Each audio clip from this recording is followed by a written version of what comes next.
G'day, I'm Jemma. I'm here doing a DTS in New Zealand. I just love to share with you about my experience and how God's been revealing himself to me in the past couple of weeks. So pretty much we came here and we started learning about how we hear God's voice. And it was so profound for me because I've always had this kind of approach that only people with prophetic, terrific gifts can directly hear from God.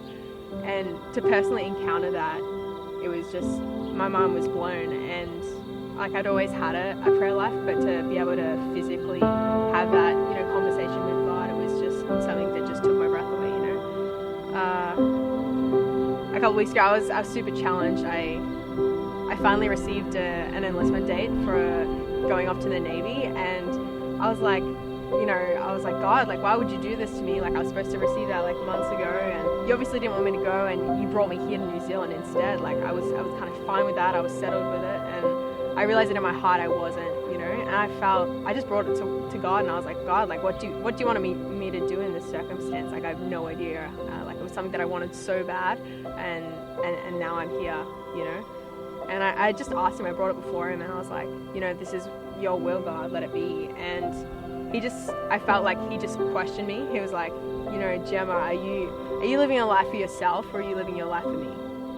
And I was stunned. I was like, well, yeah, my priorities, I definitely need improving, And so that was where I made the decision. I was like, God, I'm sold out. I want to be yours. I want to live my life, not for myself, not on my own agenda, but for yours, And so now I just have this, I can't really explain it, but I just have so much freedom in the fact that, I'm not living for myself, but I'm living for God, and I'm willing to go wherever, he takes me, And yeah, I just want to say that God's a good God, and he knows what's best for us, and he's always got his hand on our lives, and he knows us personally.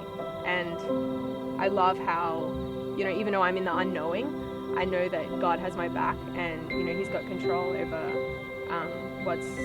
where my life's headed. And I'm so keen for that. I'm so stoked for what God has planned.